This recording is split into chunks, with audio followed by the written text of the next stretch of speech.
तो ये जो अपना सूत्र चल रहा था संयोग वाला, दृष्टि दृश्यो संयोगो हेय हेतु, ये दुख जो है वो हेय है, परिहार्य है, छोड़ने योग्य है, और परिहार्य दुख जो है उसका परिहार होता ही होता है। हेय दुख जो है वो हटता ही हटता है, ये बिल्कुल पक्का नियम है। कल चर्चा चली थी कि जो दृश्य गुण है, दृश्य मतलब जो जो है ना, जो प्रमेय है, जो जानने योग्य है, जो देखने योग्य है, वो सारे के सारे धर्म बुद्धि के हैं, लेकिन आत्मा में अध्यारोपित कर दिए जाते हैं। तो आत्मा में अध्यारोपण होता है, और वो अध्यारोपण जो है वो आत्मा का गुण नहीं है। ये बिल्कुल पक्का है कि वो आत्मा का गुण नहीं है, पर फिर भी गुण न होने पर भी वो आत्मा का माना जाता है। जैसे दूसरे के धन से व्यक्ति धनी होता है, दूसरे के धन से धनी होता है, दूसरे के बल से बली होता है, या दूसरे की भूमि से भूमिवान बन जाता है, दूसरे के ज्ञान से ज्ञानी बन जाता है। ये सब कुछ होता है, हम समाज में देखते हैं। पिता के पास संपत्ति है, वो संपत्ति अभी पुत्र के पास में आई नहीं है, अभी पुत्र उस संपत्ति का मालिक नहीं बना है, लेकिन फिर भी पुत्र जो है ना वो पिता के बैंक बैलेंस से अपने आप को धनी मानता है। कई बार देखा है कि लोग अपने मित्र जो ना उसके बलवान हैं, या उसके आसपास रहने वाले लोग बलवान हैं, तो अपने आप को बलवान मानता है कि मैं तो बहुत बलवान हूँ, मैं कुछ भी कर सकता हूँ, जबकि बल उसका नहीं है, वो दूसरों का है ना। इसी प्रकार से भूमि के कारण से भूमिवान बन जाता है। जैसे हमारे मंदिर में, हमारी मंदिर मूर्ति है, तो वो सब दूसरों के वो दूसरों के द्वारा दिया हुआ दान जो है वो ज़मीन, अब उस ज़मीन की वो स्वामी है, तो वो ज़मीन की स्वामी हो गई। ज़मीन हट जाए तो वो भूमि स्वामी नहीं रहेगी, ज़मीन है तो वो भूमि स्वामी है। तो दूसरे के कारण से उसमें अध्यारोपण हुआ है, भूमि है इसलिए वो स्वामी बन गई। तो मतलब कहने की बात यह है कि बल है किसी में तो कोई बली बन गया, धन है किसी का तो वो धनी हो गया, भूमि है तो वो भूमि स्वामी हो गया। तो ये गुण जो है वो दूसरे के हैं, लेकिन उसमें अध्यारोपित कर दिए जाते हैं। जैसे मैंने उदाहरण दिया था कि पुतले का, कि खेत में पुतला खड़ा है, अब पक्षी डर गए तो हम कहते हैं पुतला डरा रहा है। उसको देख कर के कोई बच्चा हंसता है तो बोले पुतला हंसा रहा है। उसको देख के कोई ना बच्चा रोता है तो बोले पुतला रुला रहा है ना। उसको देख करके कोई भागता है तो हम बोलते हैं बोले पुतला भगा रहा है। पर वस्तुतः पुतला कुछ भी नहीं कर रहा है, उसके अंदर ये कोई धर्म नहीं है, कोई गुण नहीं है। ये सारे के सारे गुण उसमें हैं। रोने वाले में रोने का गुण है, भागने वाले में भागने का गुण है, डरने वाले में डरने का गुण है, हंसने वाले में हंसने का गुण है। पुतले में कोई गुण नहीं है, लेकिन फिर भी पुतले में अध्यारोपित किया जा रहा है।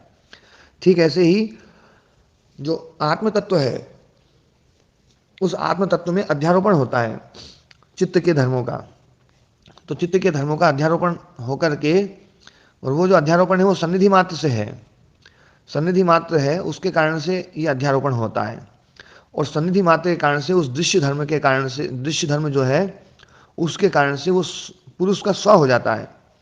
जो दृश्य धर्म है, जो बुद्धि का धर्म था, वो बुद्धि का धर्म आत्मा का धर्म मान लिया जाता है ना, जो है उसी को वृत्ति सारूप्य अवस्था कहा गया है। अब आगे हम पढ़ते हैं। अनुभव कर्म विषयताम आपन्नम अन्य स्वरूपेण प्रतिलब्धात्मकम स्वतंत्रम अपि परार्थत्वात् परतंत्रम। अनुभव जो भोग है, अनुभव भोग और कर्म विषयताम आपन्नम, भोग और कर्म विषयता को प्राप्त हुआ, अन्य स्वरूपेण प्रतिलब्धात्मकम, अन्य स्वरूपों के द्वारा प्रतिलब्धात्मक, मतलब जो है ना अन्य अन्य स्वरूप उसका जो है होता है, उस अन्य स्वरूप के द्वारा प्रतिलब्धात्मक जो चित्त है, वो चित्त या यूँ कहें दृश्य, स्वतंत्रम अपि, वो स्वतंत्र होने पर भी, परार्थत्वात्, वो परार्थ होने के कारण से परतंत्रम, ये परतंत्र है। ये जो दृश्य है ये संयोग के लिए है, तो संयोग के लिए है, तो अनुभव कर्म विषयता आपन्नम अन्य स्वरूपेण प्रतिलब्धात्मकम, जो अनुभोग और कर्म विषयता को जो प्राप्त हो चुका है और अन्य स्वरूप में प्रतिलब्धात्मक है, अन्य अन्य स्वरूप में होता है, दिखाई देता है, तो ऐसा वो स्वतंत्र होने पर भी चूंकि परार्थत्वात् दूसरे के लिए है, इसलिए परतंत्रम, इसलिए परतंत्र है। तो तयो हो दिग्दर्शन शक्ति हो अनादि अर्थकृत संयोग हे हेतु दुख से कारणम इत्यर्थः।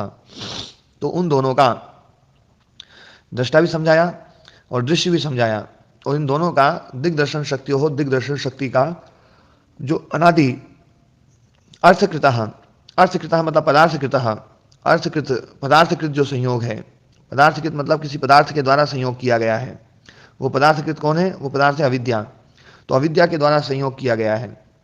तो अर्थकृत संयोग, अविद्याकृत संयोग, हे हेतु, वही हे हेतु है, दुख का कारण है, हे हेतु। और हे हेतु उसका उसको स्पष्ट कर दिया, दुखस्य कारणम इत्यर्थ, दुख का कारण है। तो दिग्दर्शन शक्तियों का जो अनादि अर्थकृत संयोग है, अर्थकृत संयोग मतलब पदार्थकृत संयोग, अविद्याकृत संयोग, तो ये यहाँ पर अर्थकृत संयोग मतलब प्रयोजनकृत संयोग नहीं है, ध्यान देने वाली बात है। अर्थ शब्द यहाँ पर प्रयोजनार्थ वाला नहीं है, यहाँ पर अर्थ शब्द जो है वो पदार्थ के लिए, अविद्या के लिए है। अर्थकृत संयोग, पदार्थकृत संयोग हे हेतु, वो अविद्या के संयोग जो है वो हे हेतु है, दुख का कारण है, दुख से कारणम इत्यर्थः। तथा चोक्तम तत्संयोग हेतु विवर्जनात् स्याद अयम आत्यंतिको दुख प्रतिकारः। तो ये कहा गया है कि संयोग हेतु विवर्जनात्, संयोग का जो हेतु है उसके विवर्जन से, उसके हटाने से, स्याद अयम आत्यंतिको दुख प्रतिकारः, ये आत्यंतिक दुख प्रतिकार हो सकता है। आत्यंतिक दुख प्रतिकार मतलब जहां पर अंत ना आए, अंत का जो अतिक्रमण हो जाए, ऐसा दुख प्रतिकार, अंत ना हो जिसका मतलब अनंत दुख प्रतिकार, ऐसा दुख प्रतिकार जिसमें अब अंतता ना आए, तो ऐसा वो, क्योंकि संयोग हट गया, दुख का है ना, जो है ना हेतु है वो संयोग है, और संयोग का हेतु है अविद्या, और अविद्या हट गई तो संयोग हटेगा, और संयोग हटेगा तो दुख हटेगा, बस ये प्रोसेस है पूरी। तो अविद्या कृत संयोग, संयोग कृत दुख, तो अविद्या हटी तो संयोग हटा, संयोग हटा तो दुख हट गया, और ये दुख हट गया, ये आत्यंतिक दुख की निवृत्ति है, क्योंकि संयोग फिर दोबारा आ नहीं सकता, क्योंकि संयोग का जो हेतु है अविद्या वो नष्ट हो चुकी है। अब दोबारा संयोग कैसे आएगा? तो दोबारा संयोग आ नहीं सकता, क्योंकि दोबारा अविद्या पैदा नहीं हो सकती है, अविद्या को कोई पैदा नहीं कर सकता है। तो है ना दुख प्रतिकार है। अकस्मात क्यों? दुख हेतु हो परिहार्यस्य प्रतिकार दर्शनात्, दुख का जो हेतु है वो परिहार्य है, हटाने योग्य है। दुख का हेतु कौन है? अविद्या, वो अविद्या जो है ना वो परिहार्य है, परिहार्य होने के कारण से परिहार्य के प्रतिकार दर्शनात्, उसका प्रतिकार देखा जाता है, उसको हटाया जा सकता है, परिहार्य, क्योंकि हाँ जी ओम जी ओम। अरे जी परिहार्य शब्द क्या है? परिहार्य मतलब जो हटाने योग्य है, सब ओर से जिसको हटाया जा सके वो है परिहार्य।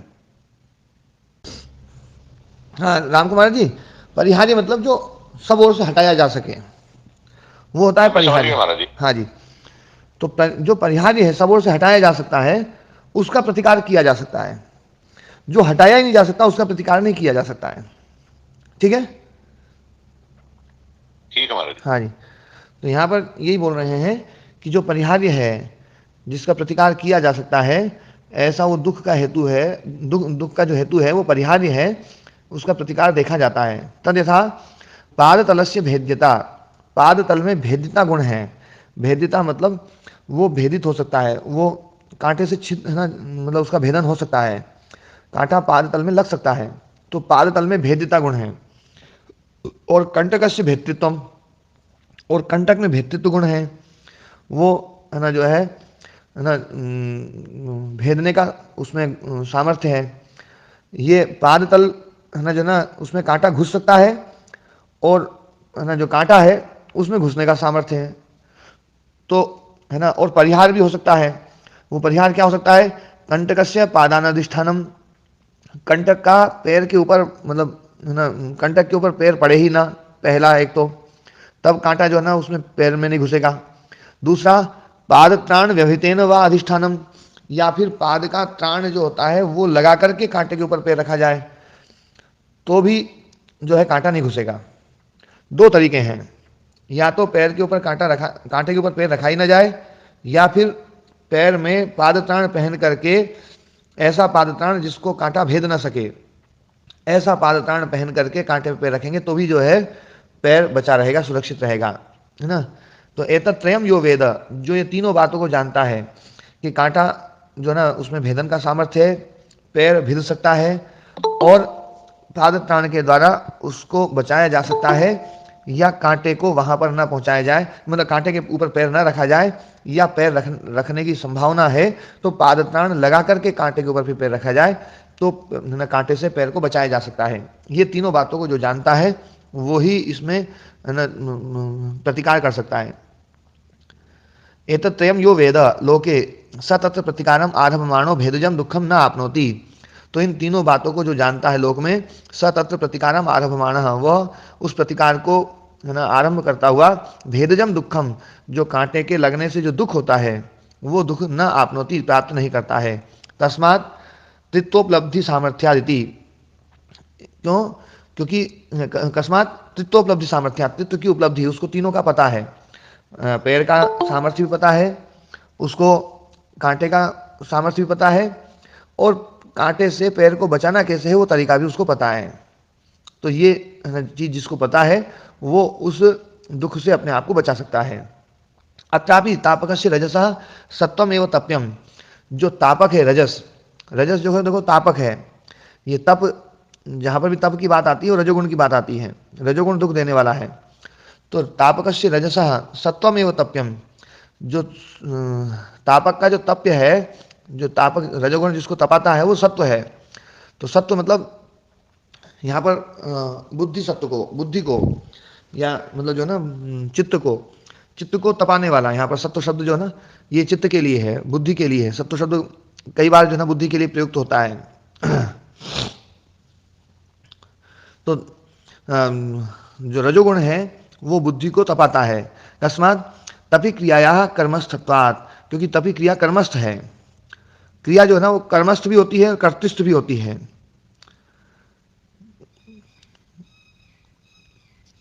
ना। ये बात समझ में आई किसी को? महाराज जी आवाज भी कट के आ रही है, समझ में भी नहीं आई। हाँ, आवाज तो साफ नहीं आ रही है,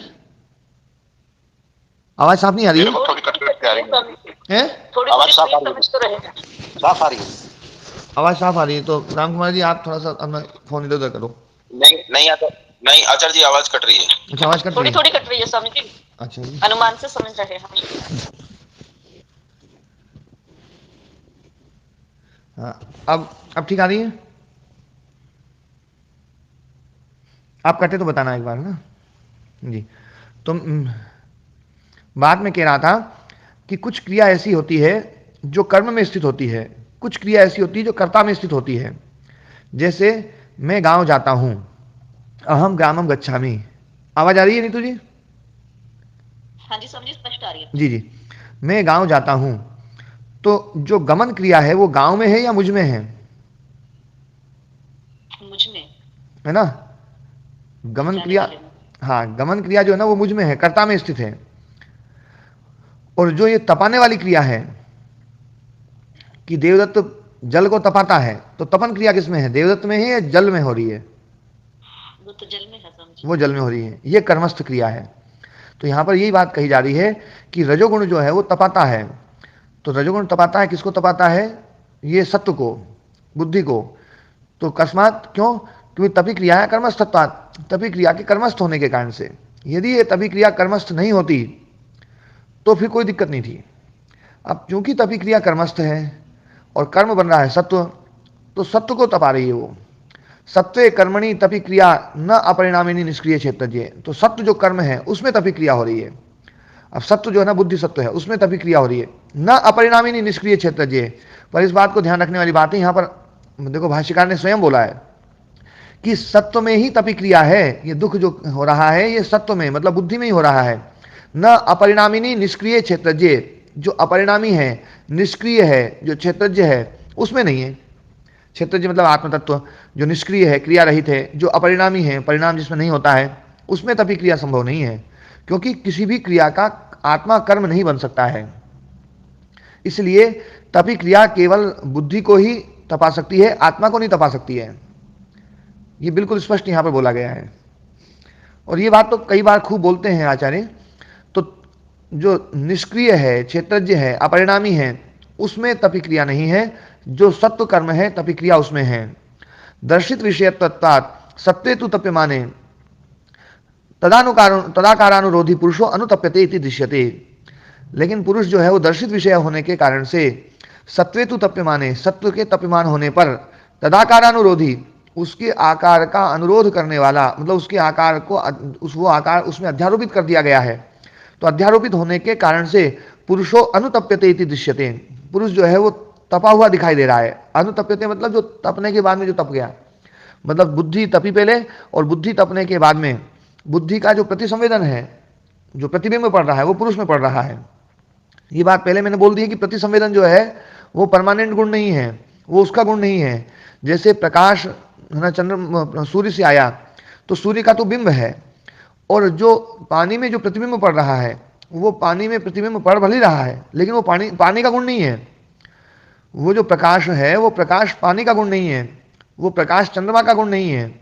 बिंब हटते ही ये हट जाएंगे। तो इसलिए ये जो बुद्धि का प्रतिसंवेदी जो पुरुष है, तो बुद्धि का प्रतिसंवेदी पुरुष होने पर हमें ये पक्का मानना पड़ेगा कि वो गुण बुद्धि के हैं, न कि पुरुष के। ठीक है, पुरुष में प्रतिसंवेदन हो रहा है, हम पुरुष में अध्यारोपण कर रहे हैं, और वही वृत्ति सारूप्यता है। वृत्ति सारूप्यता के कारण से हम पुरुष को वृत्ति रूप देखते हैं। तो वृत्ति रूप देखते हैं पर वृत्ति पुरुष की नहीं है। इसलिए ये जो वृत्ति रूप देखते हैं ये प्रतिसंवेदना है, संवेदना नहीं है, ये प्रतिबिंब है, ये आरोप है ना, उसमें आरोपित किया गया है, वो उसका मूल गुण नहीं है।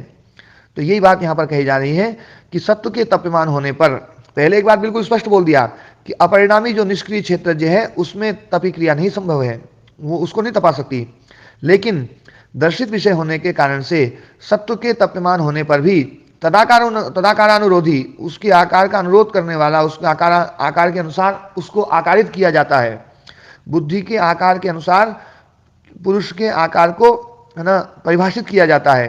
तो ऐसा जो पुरुष है वो अनुतप्यते, बुद्धि के तपने पर वो भी तप्यमान दिखाई देता है। इति दृश्यते, अनुतप्यते इति दृश्यते, ऐसा देखा जाता है। तो ये बात बिल्कुल स्पष्ट हो गई है।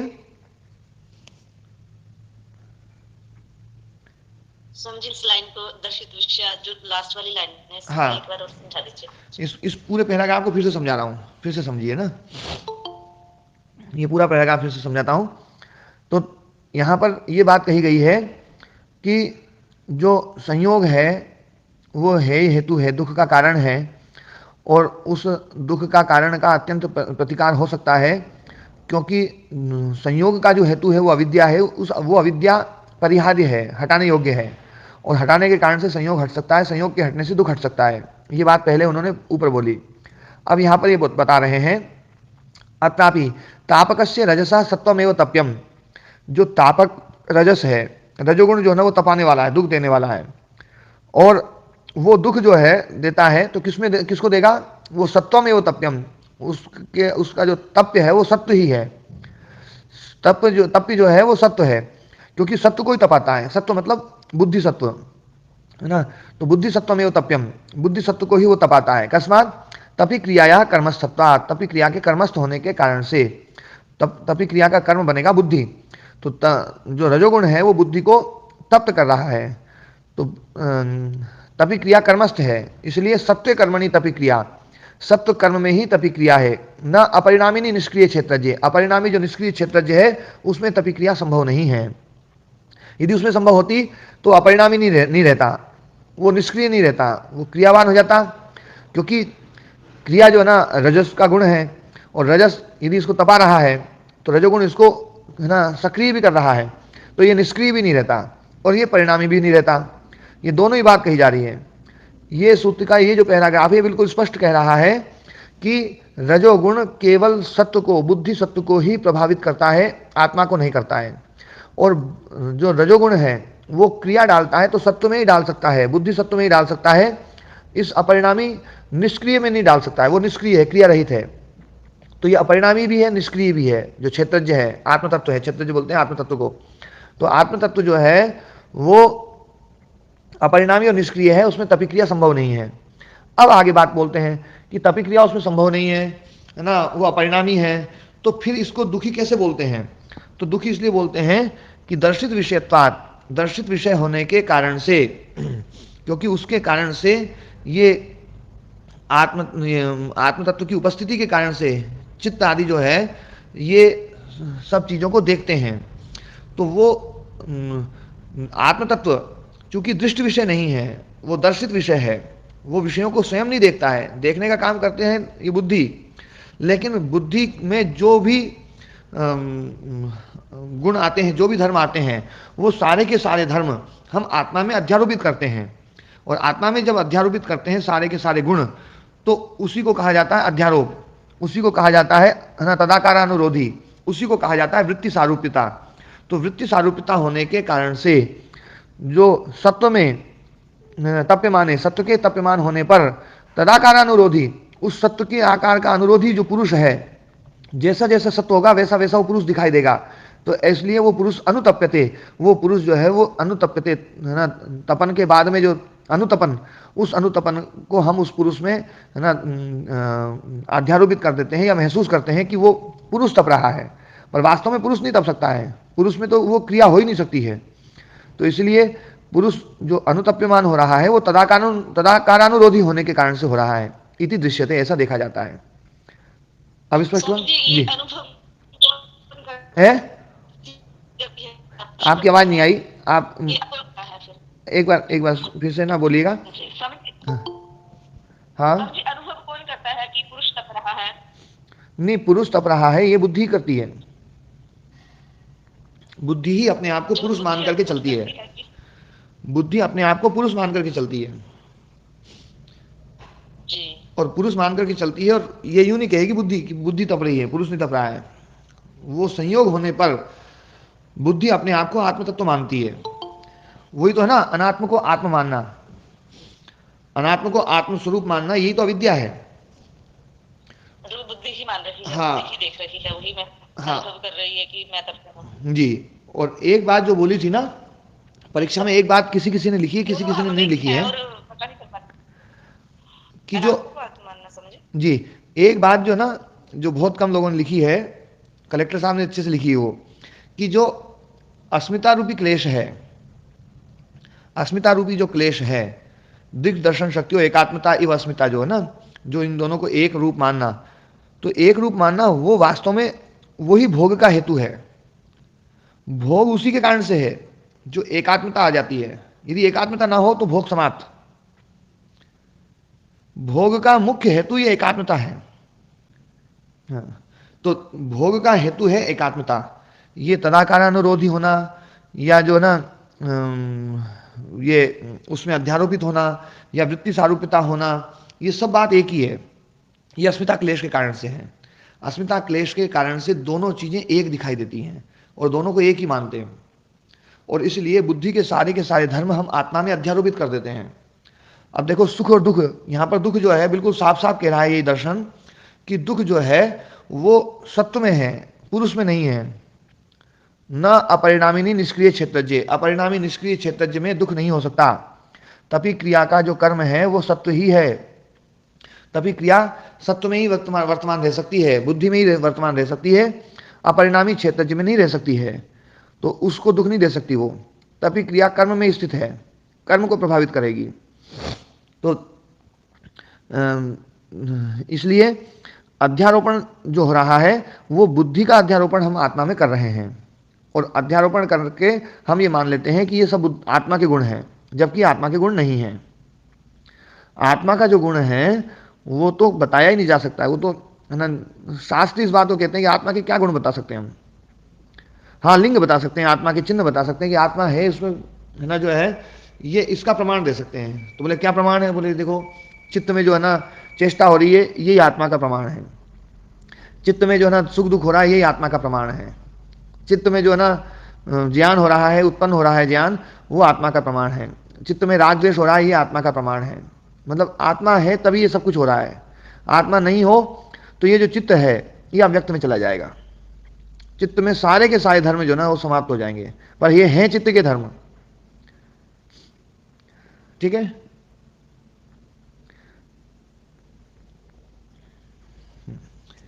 अगला सवाल। हाँ जी, स्वामी जी ने चित्त जड़ होने से, जड़ तो है, आत्मा की उपस्थिति के कारण के अंदर चेतनता आती है, लेकिन चेतनता आते हुए भी तो है, ये तो जड़ है ना। ये जड़ है, ये जड़ है। जैसे आपका शरीर जड़ है तो जड़, लेकिन चेतनता आई हुई है तो बिल्कुल सही तरीके से काम कर रहा है कि नहीं कर रहा है? हाँ, काम कर रहा है, ठीक है, बिल्कुल सही से कर रहा है ना? वास्तव में है, जड़ है। हाँ जड़ है, हाँ जी। ये बिल्कुल जड़ है, लेकिन शरीर बिल्कुल एकदम सही तरीके से चेतन होकर काम कर रहा है। ऐसे ही जब स्थूल शरीर में है ना जो है ना चेतनता आ सकती है, तो सूक्ष्म शरीर तो कितना चेतन हो सकता है। हाँ जी, ये बात समझने वाली है स्वामी जी, जो जी गहराई से समझने। हाँ जी, कल इस पे चर्चा करी थी ना अपन ने जी। हाँ हाँ जी ठीक। जी हाँ। अब जो है ना दृष्टा दृश्य का संयोग है हेतु बताया, तो दृष्टा और दृश्य क्या क्या है इसके बारे में थोड़ी सी चर्चा करेंगे। तो दृश्य का स्वरूप पहले बताएंगे, फिर दृष्टा का स्वरूप बताएंगे।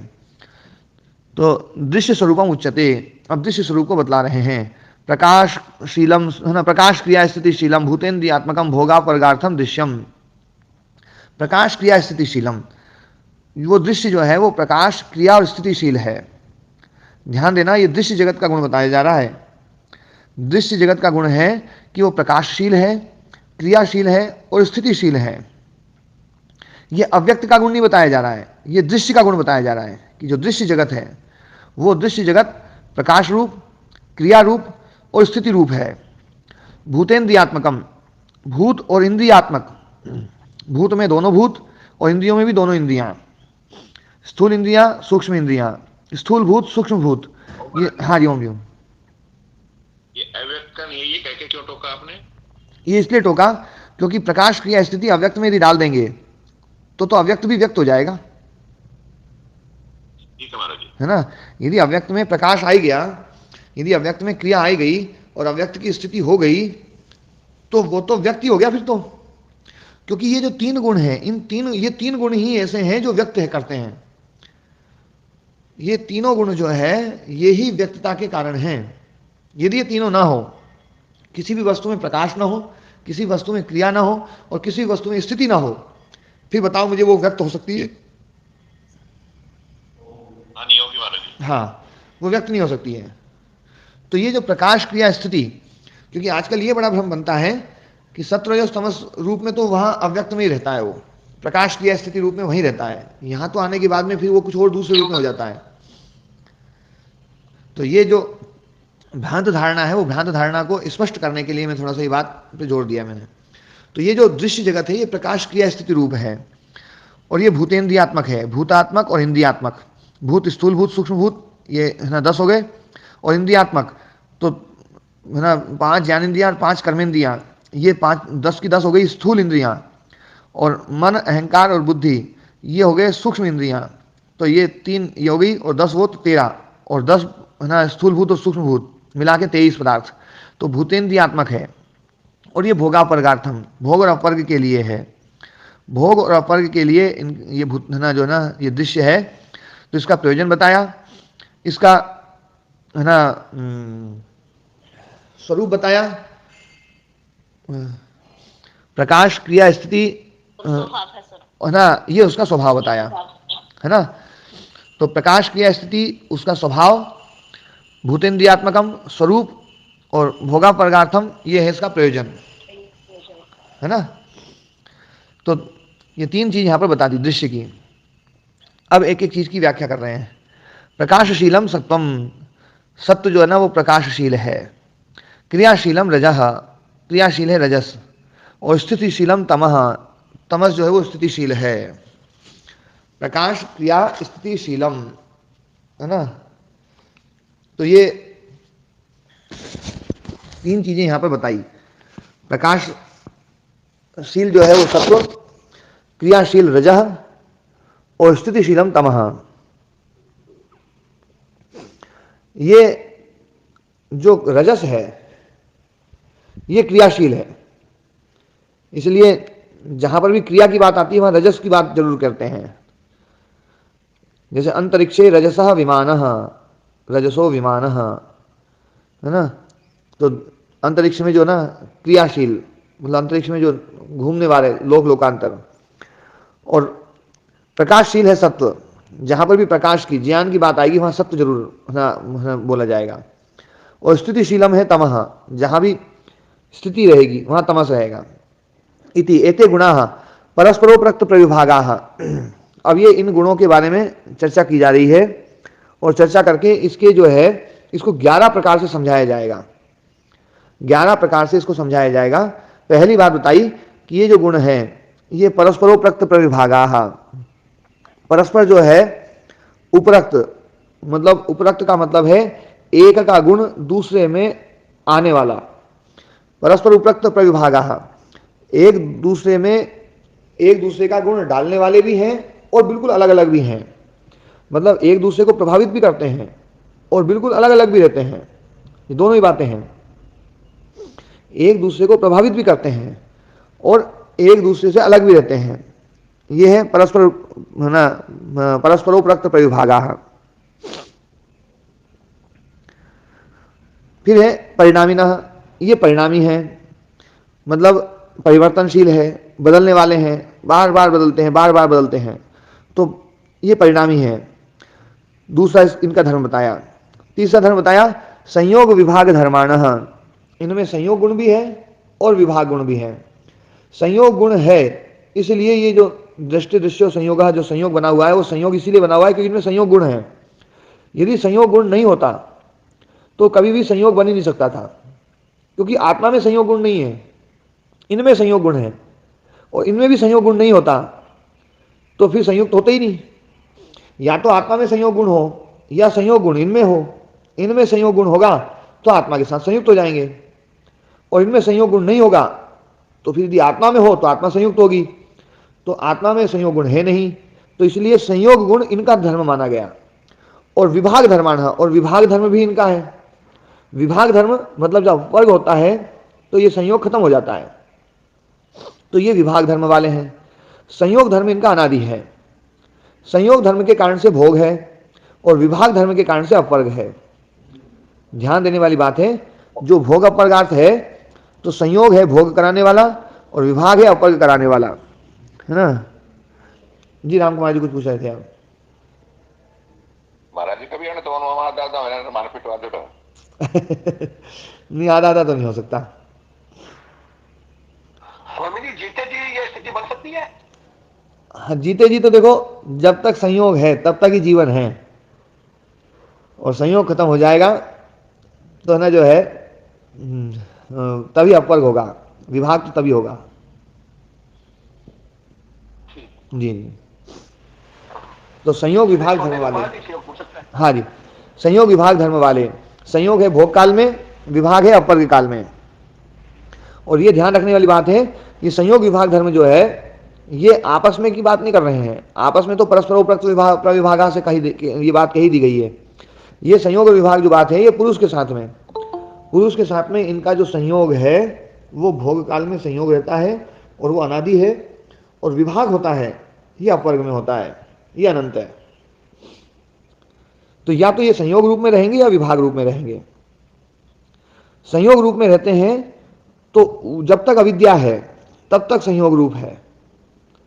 अविद्या खत्म हो गई तो संयोग खत्म, वो विभाग हो गया।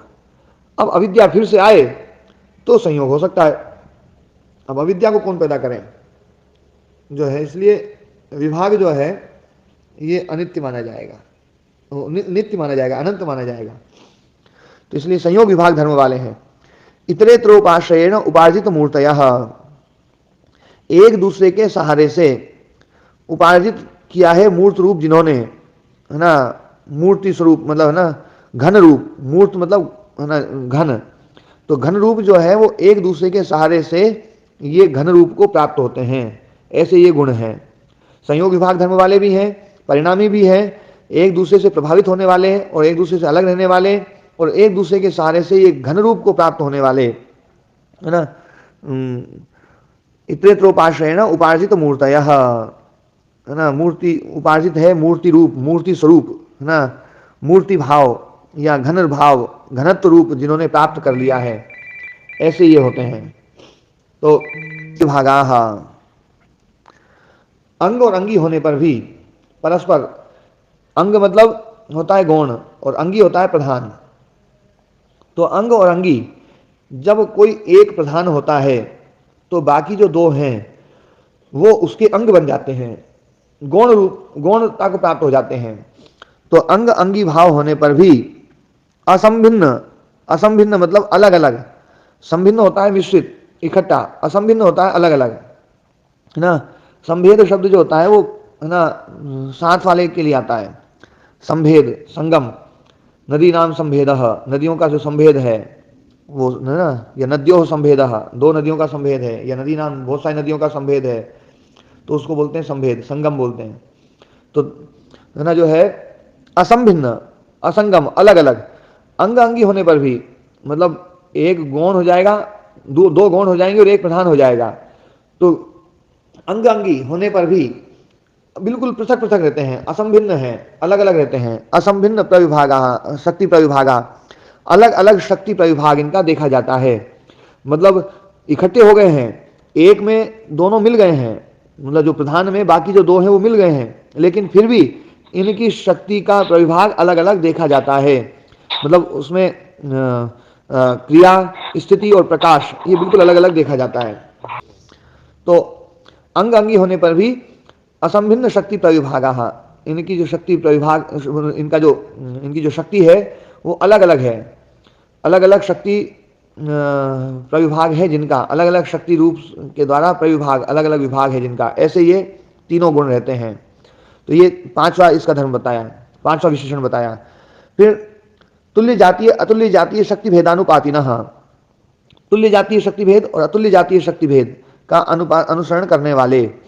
तुल्य जातीय शक्ति भेद का अनुसरण करने वाले मतलब सत्व जो है वो परिणामी है, रजस परिणामी है, तमस परिणामी है, और मात्रा के कारण से कम ज्यादा होता है, और कम ज्यादा होने के कारण से हम इसमें ये कहते हैं कि भैया अभी जो सत्व सात्विक विचार है वो अलग प्रकार का है, बाद में सात्विक विचार वो अलग प्रकार का रहेगा। हर चीज में सात्विकता में भी भेद हैं, और रासिकता में भी भेद है, और तामसिकता में भी भेद हैं, अलग अलग भेद हैं। तो जो अलग अलग भेद हैं उस भेद में जो तुल्य जातीय भेद है सत्व का, सत्व के साथ में तुल्य जातीय भेद, और सत्व का रजस के साथ में अतुल्य जातीय भेद। पूरण जी,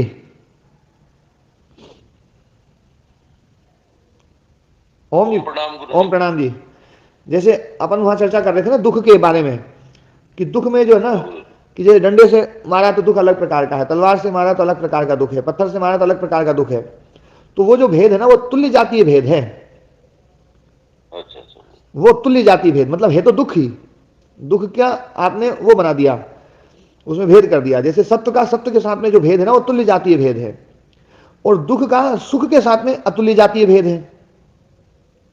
ये तो है ना। तो तुल्य जातीय भेद जो है और अतुल्य जातीय भेद, ये दोनों प्रकार के भेद हैं। हाँ, तो तुल्य जातीय भेद और अतुल्य जातीय भेद, सत्व का, सत्व के कितने भी भेद कर लो वो सारे के सारे भेद सत्व के वो तुल्य जातीय भेद होंगे। भेद तो होगा ना गुरु जी। हाँ, भेद हो जाएंगे ना, वो तो परिणाम के कारण से भेद आएगा ही आएगा। अच्छा, ठीक है। लेकिन वो तुल्य जातीय भेद है। और अतुल्य जातीय भेद मतलब जो है ना कि वो बिल्कुल अलग ही चीज हो जाए, वो दूसरी हो जाए, तो वो जो भेद आएगा वो प्रकारगत भेद होगा। तो जो प्रकारगत भेद होगा वो अतुल्य जातीय भेद होगा, और तुल्य जातीय भेद होगा वो परिणामगत भेद होगा। सत्व की जो मात्रा है, सत्व की मात्रा के कारण से, जैसे एक व्यक्ति में सात्विकता है, एक में सात्विकता है, एक में सात्विकता है, तो आप ये जरूर कह दोगे भैया ये ज्यादा सात्विक है, ये थोड़ा कम सात्विक है, तो ये मात्रा के आधार पर ही भेद होगा। होगा कि नहीं होगा? क्यों नहीं पूरण जी?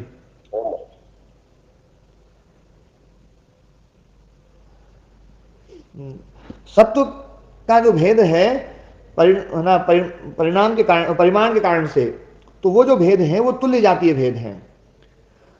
और एक अतुल्य जातीय भेद है कि सत्व के अलावा रजस से हम तुलना करेंगे तो रजस के जितने भी भेद होंगे वो सत्व की दृष्टि में अतुल्य जातीय हैं, लेकिन रजस की दृष्टि में वो तुल्य जातीय भेद होंगे। और इसी प्रकार से तमस जो है वो, तमस में भी कई सारे भेद हो गए। लेकिन वो तमस की दृष्टि में तुल्य जातीय भेद होंगे और सत्व की दृष्टि से वो अतुल्य जातीय भेद होंगे। तो अब यहां पर बात कही जा रही है कि तुल्य जातीय भेद और अतुल्य जातीय भेद जो शक्ति भेद है उसका अनुसरण करने वाले अनुपाती, उनका अनुसरण करने वाले, चाहे सत्व वो भेद आया है और सत्व जो है तो सत्व उसका भी अनुसरण करेगा और रजस के भी भेद हैं उनका भी अनुसरण करेगा और तमस के जो भेद हैं उनका भी अनुसरण करेगा। यूं नहीं है कि अपने वाले का तो अनुसरण करे और दूसरे वाले का अनुसरण न करे। ये बात समझाने के लिए यहां पर ये बात कही है, तुल्य जातीय अतुल्य जातीय शक्ति भेद है उनका अनुसरण करने वाला। ये तीनों गुण जो है ना तुल्य जातीय अतुल्य जातीय शक्ति भेदानुपाती हैं। और फिर बता रहे हैं प्रधान वेलायाम उपदर्शित सन्निधाना, प्रधान वेला में सन्निधान जिसका उपदर्शित दिखाया जाता है, निकटता, सन्निधान मतलब निकटता, वो निकटता जिसकी देखी जाती है, दूसरा प्रधान है और ये वाला प्रधान नहीं है, लेकिन फिर भी उसके साथ में चिपक के रहेगा कि जब वो प्रधान नहीं होगा तब मैं प्रधान बन जाऊं। ऐसा नहीं है कि वो प्रधान है तो अपन हट ही जाएं कि भैया चलो वो प्रधान बन गया अपन हटो यहां से, ऐसा नहीं होता है। वो बिल्कुल एकदम उसके साथ ही रहता है। जैसे राजा प्रधान है और राजकुमार जो है अभी अप्रधान है, लेकिन राजकुमार बिल्कुल साथ में है। जिस दिन राजा मरेगा तत्काल राजकुमार राजा बनेगा। तो ये ऐसे ये तीनों गुण जो है एक प्रधान है तो बाकी जो है उनकी सन्निधानता, उनकी निकटता जो है वो दिखाई जाती है, देखी जाती है। प्रधान वेला में भी जब दूसरा प्रधान है तब भी उसके साथ में सन्निकट रूप से रहते हैं वो। तो प्रधान वेलायाम उपदर्शित सन्निधाना गुणत्वेपि व्यापार मात्रेण प्रधानांतरणितानुमिता स्थिता, गौण होने पर भी मतलब जो रजस या हाँ ओम जो महाराज ये योगियों में कैसे रहते हैं? जैसे हम आम लोगों में तो ऐसे रहते हैं, योगियों में कैसे रहते हैं? जैसे आम में रहते हैं वैसे योगियों में रहते हैं। अच्छा, योगियों में भी ऐसे ही रहेंगे? हाँ तो सत्व रजस तमस तो रहेंगी रहेंगी। नहीं वो जैसे एक दूसरे से वो ड्राइविंग सीट खींचने के लिए हमारे में रहते हैं, वैसे उनमें भी ऐसे ही रहते हैं क्या? उनमें कुछ और प्रक्रिया रहती है? देखो क्या है, योगी जो है ना वो सत्व की मात्रा को इतना बढ़ा देता है कि वो रजस और तमस को कभी प्रधान नहीं होने देता है। हाँ बस यही पूछना चाह रहा था महाराज जी। हाँ, ठीक है। बाकी ये रहेंगे तो जरूर, ये समाप्त नहीं हो सकते। क्योंकि योगी के चित्त की भी स्थिति तो रहेगी, योगी का चित्त भी क्रिया कर रहा है तो रजस भी रहेगा, और योगी ज्ञान अवस्था में है तो ज्ञान तो है ही, सत्व तो है ही, तो सत्व रजस तमस तो हमेशा रहेंगे। अब ये बता रहे हैं गुणत्व भी, गौण होने पर भी, मतलब एक तीनों में से कोई सा एक प्रधान है तो जो गौण है वो गौण होने पर भी व्यापार मात्रेण, अपने व्यापार मात्र से, अपने क्रिया मात्र से, इनका व्यापार क्या है पहले बताया था मैंने, प्रकाश स्थिति क्रिया। हाँ प्रकाश क्रिया स्थिति जो ना ये इनका व्यापार है। तो गौण होने पर भी ये अपने व्यापार मात्र से, अपनी क्रिया मात्र से, मतलब प्रकाश क्रिया या स्थिति के द्वारा प्रधानांतरणितानुमिता स्थिता, प्रधान के अंतर्गत रहते हुए भी अपने अस्तित्व का अनुमान करा देते हैं। प्रधान के अंतर्गत अनुमान किया गया है अस्तित्व जिनका, किसके द्वारा? व्यापार के द्वारा, मतलब प्रकाश क्रिया स्थिति के द्वारा अपने अस्तित्व का अनुमान कराते हैं। प्रधान के अंतर्गत रहने पर भी, प्रधान के अंतर्गत हैं, गौण रूप में रह रहे हैं, गौण रूप में रह रहे हैं, प्रधान के अंतर्गत हैं, फिर भी अपने अस्तित्व का अनुमान करा देते हैं। किसके द्वारा? अपने व्यापार मात्र के द्वारा, है ना। फिर बता रहे हैं पुरुषार्थ कर्तव्यतया प्रयुक्त सामर्थ्या, पुरुषार्थ कर्तव्यता के द्वारा जिनका सामर्थ्य प्रयुक्त होता है, मतलब भोग अपवर्गार्थ के लिए, भोग और अपवर्ग के लिए ही इनका सामर्थ्य प्रयुक्त होता है। तो जब तक अपवर्ग नहीं है तब तक भोग के लिए है, और अपवर्ग हुआ इनका प्रयोजन पूरा हुआ और ये समाप्त। हाँ ओम जी ओम। प्रणाम महाराज जी। हाँ प्रणाम जी। महाराज जी जो ये कह रहे हैं कि व्यापार मात्रण प्रधानांतरणिता अनुमिता, ये कैसे, इसका थोड़ा उदाहरण दीजिएगा महाराज कोई। आप कोई भी एक है ना किसी को भी प्रधान बना दीजिए और बाकी दोनों को गौण बना दीजिए, मैं उसी में उदाहरण दे दूंगा। जी महाराज जी, जैसे मान लीजिए अभी सत्व प्रधान है, सत्व प्रधान है, तो शेष दोनों जो गौण है वो अपना व्यापार से कैसे अनुमान होगा उनका? हाँ तो सत्व प्रधान है तो आपके भीतर ज्ञान वृत्ति चल रही होगी कि नहीं चल रही होगी? जी सत्व में तो ज्ञान वृत्ति चलती है। जी महाराज। मतलब सत्व जब बिल्कुल प्रबल हो जाए तो विवेक ख्याति हो गई। जी महाराज जी। तो विवेक ख्याति में ज्ञान की क्रिया है या नहीं है? है गुरु जी। तो क्रिया है, इसका मतलब रजोगुण है। हाँ जी, हाँ जी। और ज्ञान की स्थिति है या नहीं है? जी बिल्कुल है महाराज जी। तो स्थिति भी है, तो जी महाराज। तमस भी है। तो जी क्रिया बिल्कुल और समझ गया। स्थिति के द्वारा, क्रिया और स्थिति के द्वारा ये उसका व्यापार मात्र है। और इस व्यापार मात्र के द्वारा वो दोनों गौण जो प्रधान के अंतर्गत थे, उन्होंने अपने अस्तित्व का अनुमान करा दिया। जी महाराज बिल्कुल समझ पा गया। हाँ धन्यवाद। जी। तो पुरुषार्थ कर्तव्यतया प्रयुक्त सामर्थ्या, पुरुषार्थ कर्तव्यता के द्वारा इनका सामर्थ्य जो है ना वो प्रयुक्त होता है। और पुरुषार्थ कर्तव्यता ना हो तो सामर्थ्य प्रयुक्त नहीं होगा। तो ये है ना जो है ना पुरुषार्थ कर्तव्यता जो है वो भोग अपर्ग है। भोग और अपर्ग के लिए ही इनका सामर्थ्य प्रयुक्त होता है। और अपन ने पहले भी इस बात में खूब अच्छे से चर्चा करी थी कि भोग वास्तव में अपर्ग के लिए है, भोग भोग के लिए नहीं है, भोग अपर्ग के लिए है। भोग क्या है? सुख दुख, और सुख दुख जो है वो दंड है। तो सुख दुख जो है वो भोग है, भोग है दंड, दंड जो है ना वो सुधार के लिए है, और सुधार ही अपर्ग है। तो भोग अपर्ग के लिए है।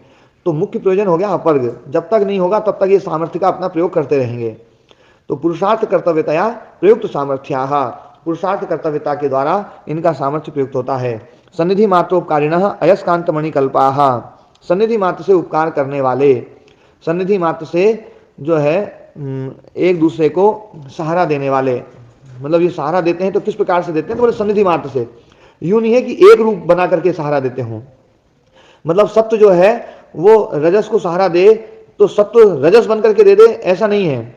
ये सन्निधि मात्र से उपकार करने वाले हैं। अयस्कांत मणिकल्पा, जैसे चुंबक जो होती है वो सन्निधि मात्र से जो है लोहे को है ना आकर्षित कर लेती है और लोहे का उपकार करती है।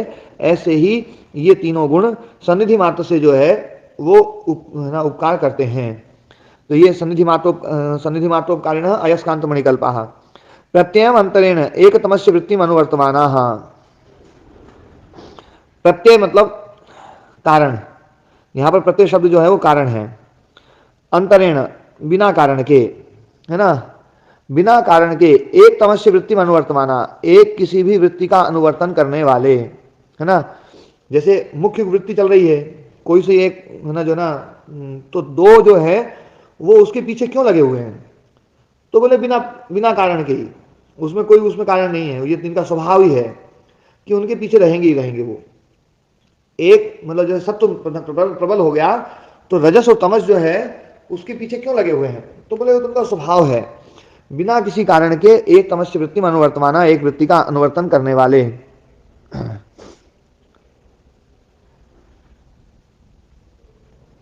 ये बात ध्यान देने वाली बात है। मान लीजिए बहुत तामसिक अवस्था है, तो तामसिक अवस्था में तमस है ना उत्पन्न हो तो बात समझ में आती है। पर सत्व भी उत्पन्न हो रहा है और रजस भी उत्पन्न हो रहा है, वो तो बिना कारण के हो रहा है। वो बिना कारण के जो सत्व और रजस उत्पन्न हो रहा है वो क्यों हो रहा है? तो बोले बिना किसी कारण के वो तो रहते ही हैं, उनका तो रहना ही है, वो उनको खत्म नहीं किया जा सकता। ये बात यहां पर समझाना चाह रहे हैं। तो उनका उत्पत्ति का कोई कारण नहीं है।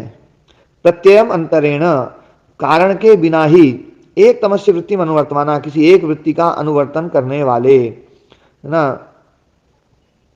ये जैसे सत्व का कारण है, अब संप्रज्ञात समाधि है तो वहां पर सत्व का तो कारण है, सत्व उत्पन्न हो, ये बात समझ में आती है कि रजस और तमस जो है वो उसका तो कोई कारण भी नहीं है वहां, लेकिन फिर भी वहां कैसे रह रहे हैं? तो बोले इसका बिना कारण के वो रहते हैं। ये बात यहां पर समझाई जा रही है कि उसका कारण नहीं रहेगा तो भी वो रहेंगे, उस वृत्ति का अनुवर्तन करेंगे, ये उनका स्वभाव है। तो ऐसे ये 11 इसके वो बता दिए विशेषण, 11 प्रकार से इसको समझाया गया है कि ये प्रकाश क्रिया स्थितिशील जो है ये किस प्रकार से हैं। और ये सब प्रधान शब्द वाच्या भवन्ति, प्रधान शब्द के वाच्य हैं, प्रधान शब्द इनका वाचक है। प्रधान शब्द इसको भी कहता है, प्रधान शब्द अव्यक्त प्रकृति को भी कहता है, और प्रधान शब्द इनको भी कहता है। जो प्रकाश क्रिया स्थिति है इसको भी प्रधान शब्द कहता है। तो प्रधान और पुरुष जो है, तो प्रधान इसमें ये दृश्य का वाचक है। एतद दृश्यम इति उच्यते, यही दृश्य है। ये दृश्य मतलब प्रकाश्य दृश्य जो है, दृश्य के कारण से आत्मा को हम दृष्टा बोलते हैं। ध्यान देने वाली बात है, दृश्य के कारण से हम आत्मा को दृष्टा बोलते हैं, स्व के कारण से हम आत्मा को स्वामी बोलते हैं। जैसे पुतले से कोई हंस रहा है तो जो हंसने वाला है उसको क्या बोलते हैं? हंसोकड़ा। हाँ जी, देसी भाषा में क्या बोलते हैं जी? जी महाराज जी, हंसोकड़ा ही बोलते हैं। हाँ, तो जो हंसोकड़ा है? हाँ, यही बोलते हैं जी, हंसोकड़ा ही। हाँ, हंसोकड़े के कारण से हम पुतले को हंसाने वाला बोलते हैं, जबकि पुतला कुछ भी नहीं कर रहा है, वो तो हंसा भी नहीं रहा बेचारा। और रोकड़े के कारण से उसको रुलाने वाला बोल रहे हैं, और डरपोक के कारण से हम उसको डराने वाला बोल रहे हैं, और भागने वाले के कारण से उसको हम बोल रहे हैं कि भगाने वाला, बाकी वो उसमें है कुछ भी नहीं। तो ये जो दृश्य गुण है, इस दृश्य गुण के कारण से हम उसको दृष्टा बोलते हैं, आत्मा को। ये स्व है इसलिए हम उसको स्वामी बोलते हैं, ये प्रकृति है इसलिए हम उसको पुरुष बोलते हैं, ये भोग्य है इसलिए हम उसको भोक्ता बोलते हैं, ये प्रकाश है इसलिए हम उसको प्रकाशक बोलते हैं।